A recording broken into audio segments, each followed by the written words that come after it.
Good day, everybody, and welcome to another edition of the Military and Foreign Affairs Network. I am your host, the voice of reason. Today we are continuing our ongoing coverage of the war taking place inside the former state of Ethiopia.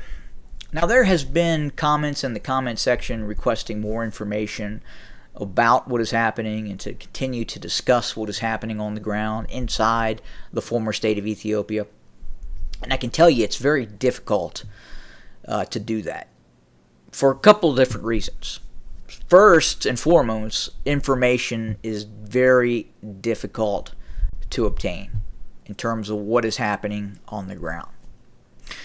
Secondly, if you're a new viewer watching and trying to get information, this conflict is unfortunately very confusing.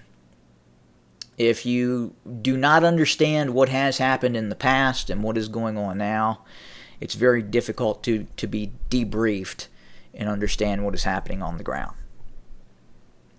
It's a very complicated conflict.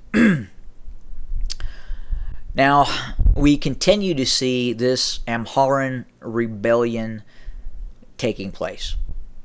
We estimate that Fano has, or the Amhara militants that are fighting the Abiy loyalist forces, as shown here in red, Abiy loyalist forces in red, Amharan Fano forces controlled areas in gray,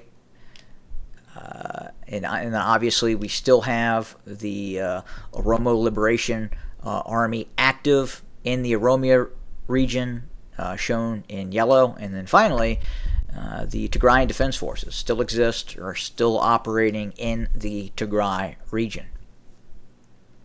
But a very difficult and complicated conflict that could continue to dissolve the nation.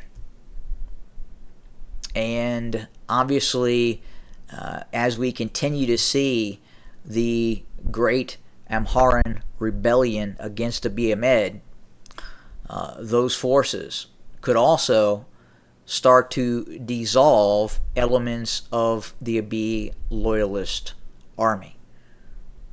The Abiy loyalist army is made up of Amharans. It's made up of people from Oromia.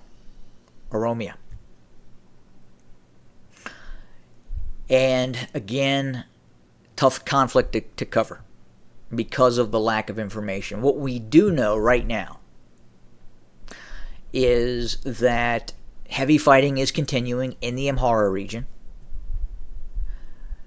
While Fano does not have or possess the heavy weapons, it has numbers. It has very large amounts of essentially light infantry forces, probably, well, definitely not as organized and trained as the Tigrayan Defense Forces.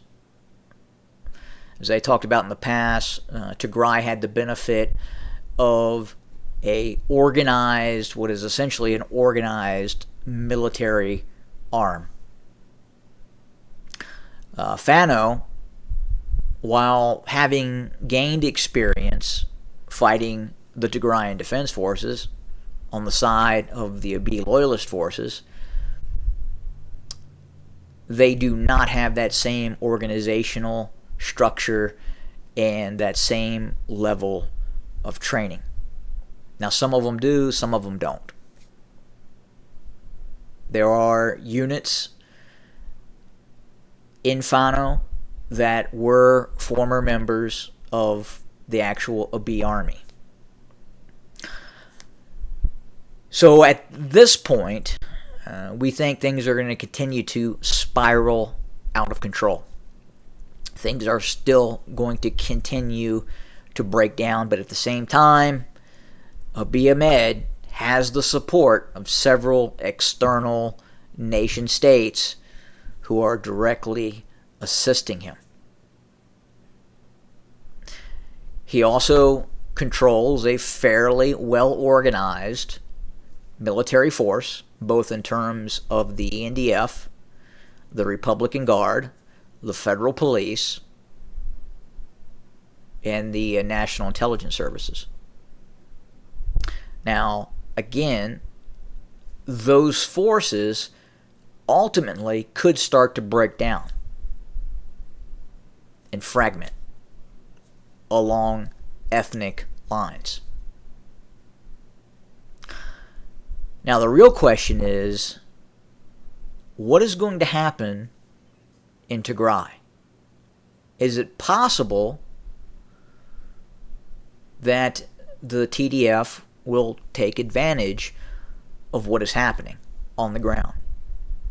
Now, we have not seen any signs of that as of yet. The Tigrayan Defense Forces still exist. But obviously, at this point, they're not getting involved in the conflict that is taking place in the Amhara region.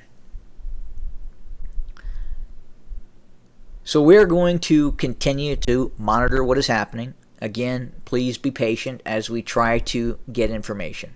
It is difficult to do that in this conflict. There is very few, if any, resources on the ground that can report what is happening. Very difficult. So we will do our best. As we get information, we will absolutely report it. If you have information and you'd like to share that information, reach out. So that's where we sit. We will have more information very, very soon, or as we get it. Thanks for joining us. More to come. Have a good day.